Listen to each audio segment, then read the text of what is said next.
its architecture basically the same as first Kuga. Nevertheless, we worked on almost every part of it. Just some examples. If I take the front suspension, the shocks of the front suspension, but also on the rear suspension, we adopted a new valving system.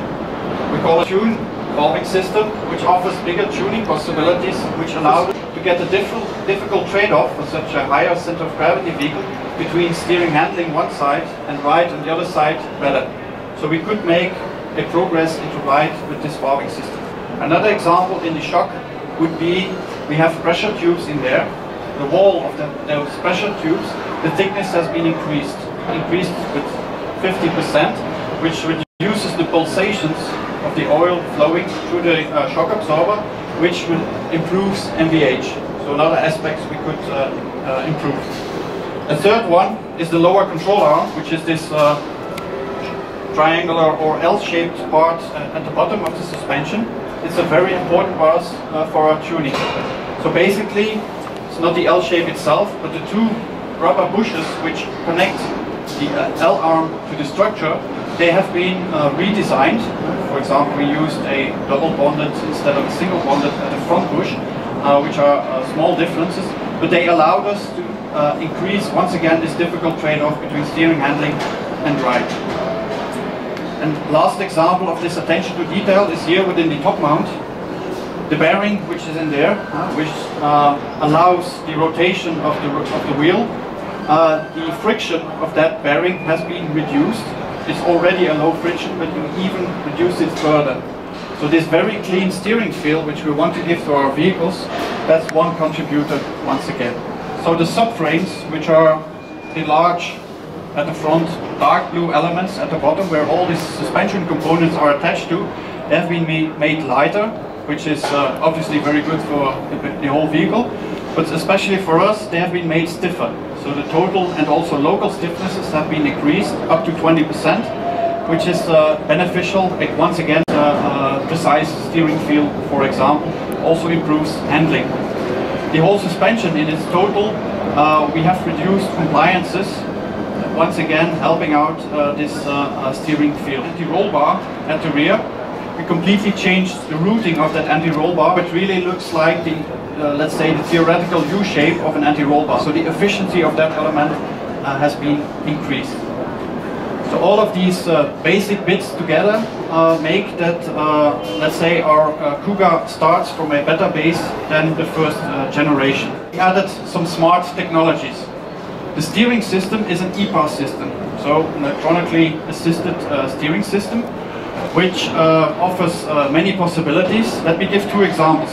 First one is what we call torque steer. If you accelerate hard, and depending on your steering input, depending on the road condition, for example, when you have truck ruts on the road, you can feel sometimes your car pulling to a certain side. You as a driver have to apply a force to counteract it. Not very nice because you don't feel as in control as you want to feel. The EPAS system can detect this torque steer. It can see it through the different sensors and can give a counteracting torque. Hopefully, and normally as a driver you won't notice it because it's very natural and you feel more in control. Nibble occurs when at one of the front wheels you have an imbalance. For example, you lost your balancing weight. This imbalance will, through the direction, will cause a vibrational rotation of the steering wheel. So it feels like a vibration and you will be quite annoyed because this happens typically when you drive straight ahead on a motorway at typical motorway. The EPAS, one quite clever, can see this vibration and can reduce or even completely cancel it out. This one is an example of smart technology in the handling area. Torque control is a feature which we already offered at the new Focus.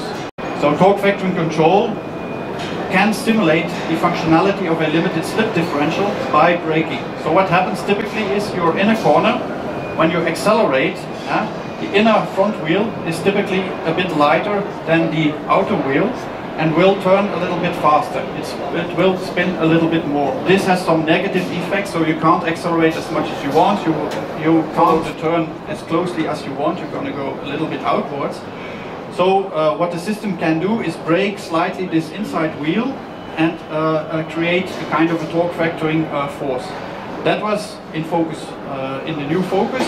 We have it in the new Kuga, but we went even one step further, because the traditional torque vectoring control system works under acceleration in a corner. So we added another algorithm which is based on yaw rate, so that this functionality is also there when you're not accelerating.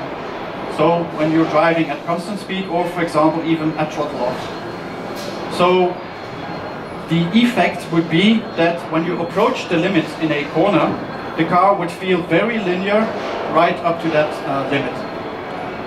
Normally, and hopefully, you wouldn't notice the system because there's no warning light, and the brake interventions are so low and so soft that you wouldn't even feel it. So once again, an example of a smart technology where we further enhance the driving dynamics of the car. For this new Kuga, we went one step further. So we adopted a in-house developed and also tuned system, which is called RSC, Roll Stability Control. So it's a Ford development. And this RSC is clever in that way, is that it adds a sensor to the ESC system. This additional sensor measures directly the motion, so the roll rate actually, of the car. So instead of trying to guess or trying to calculate this roll behavior, we basically know it. And so with this improved information, or with this better information, we are clearly, let's say, improving the possibilities of reducing roll risk during different kinds of maneuver.